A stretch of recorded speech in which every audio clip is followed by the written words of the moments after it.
আমাদের ভাই প্রশ্ন করেছেন, আমরা পৃথিবীতে দেখছি বিশ্বে বিভিন্ন মুসলিম দেশ বিভিন্ন সমস্যার সম্মুখীন হচ্ছে, কিন্তু আমরা ইচ্ছা থাকা সত্ত্বেও, মন চায়া সত্ত্বেও আমরা কিছু করতে পারছি না।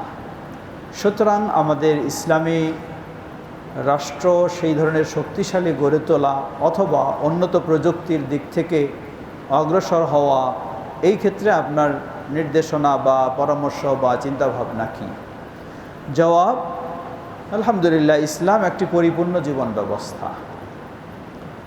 আমার ভিতরে যদি অন্যায় হয়, এটার প্রতিবাদের জন্য ইসলাম যেমন ব্যবস্থা রেখেছে, বাইরে গোটা বিশ্বে মুসলিমদের মাঝে কোথাও যদি সমস্যার সম্মুখীন হয়, সেটিও প্রতিবাদের জন্য ইসলাম ব্যবস্থা রেখেছে। তো এই ক্ষেত্রে আপনি নিজেই দুটো জিনিস উল্লেখ করেছেন, একটি হলো ইসলামী রাষ্ট্র, অপরটি হলো প্রযুক্তির দিক থেকে সেই ক্ষেত্রে অগ্রসর হওয়া। কোনো সন্দেহ নেই,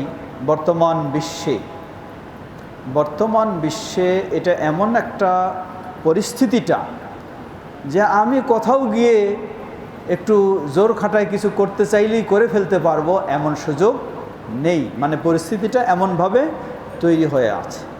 এই ক্ষেত্রে আমার জন্য দরকার সেই দুটোই। এক হলো রাষ্ট্রকে শক্তিশালী করা, দ্বিতীয় হলো অর্থনৈতিকভাবে আরও সমৃদ্ধপূর্ণ হওয়া, তৃতীয় হলো প্রযুক্তিগত দিক থেকে আরও শক্তিশালী হওয়া।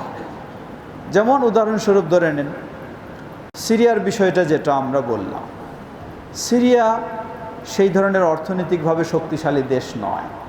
নাই বলতে যুদ্ধ বিধ্বস্ত দেশ হিসাবে তো অর্থনৈতিক কিছুই নেই, এরপর আবার নিষেধাজ্ঞা, কত কিছু।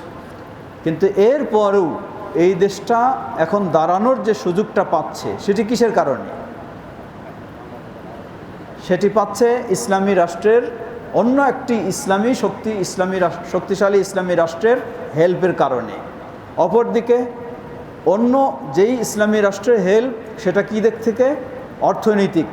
তাদের অর্থনৈতিক স্বাবলম্বী এবং প্রচুর পরিমাণে থাকার কারণে এ অর্থ প্রদান করেও কি সেই কৌশলে সেখান থেকে মুক্ত হওয়ার সুযোগ হলো একটা। এটাই একটা প্রমাণ করে যে আমাদেরকে সেই চিন্তা নিয়ে অবশ্যই অগ্রসর হতে হবে। না হলে অন্যের দিক থেকে বা অন্য জায়গায় কোনো আক্রমণের শিকার হলে সেখানে ভূমিকা রাখার দোয়া ছাড়া অন্য কোনো পথ আমাদের থাকবে না।